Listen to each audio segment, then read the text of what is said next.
சாக போகும் நேரத்திலும் என்ன போட வேண்டியிருக்கிறது? இவனுக்கு மட்டும் பூர்த்தி வராது போல இருக்கிறது. நன்றாக கொடுத்தால்தான் சரியாக.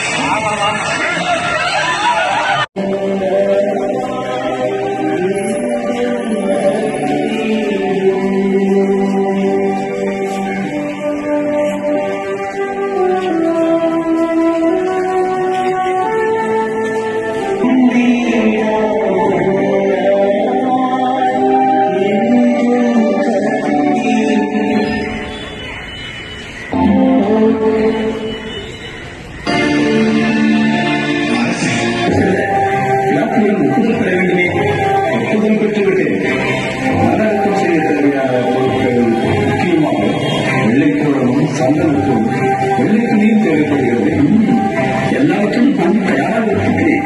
அப்படியா?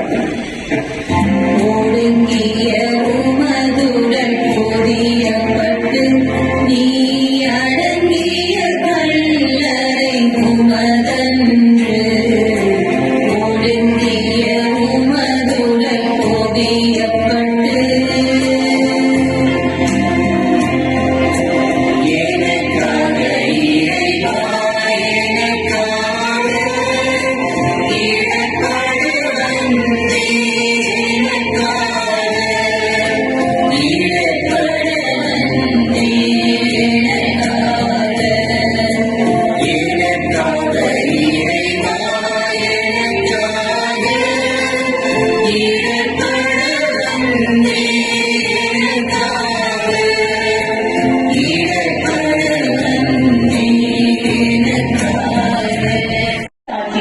புனிதர்களாக போற்றப்படுகின்றனர்.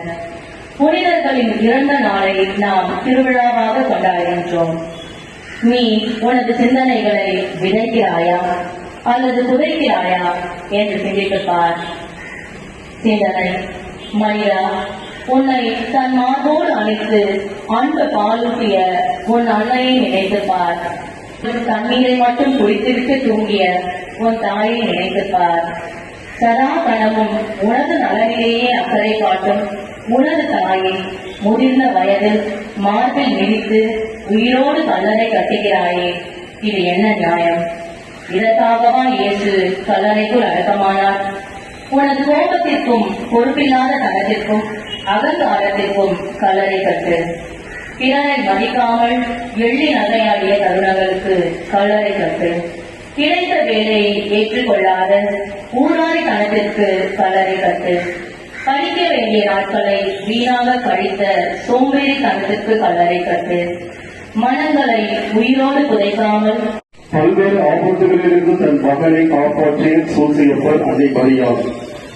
குறிப்பாக ஏழூர் அவசரவிருந்து 3 நாட்கள் ஆனவர் போல போரிலிருந்து இவ்வாறு பல்வேறு தருணங்களிலே தன் மகனை காப்பாற்றி அந்த தாய் 33 வயதிலே தன் மகனை காப்பாற்ற முடியாத நிலையிலே அந்த அன்னை எதிர்கொண்டு இவரை 150 நிமிடங்கள் நாம் சிந்தித்து தியானித்து வந்திருக்கின்றோம்.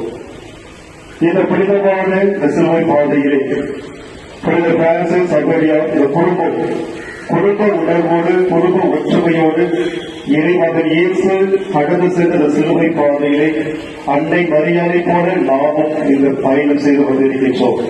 இந்த நேரத்திலே ஒவ்வொருவருக்கும் மனமாக நன்றியை தெரிவித்துக் கொள்கின்றோம். அடுத்ததாக நமது ஒவ்வொரு சட்டமன்ற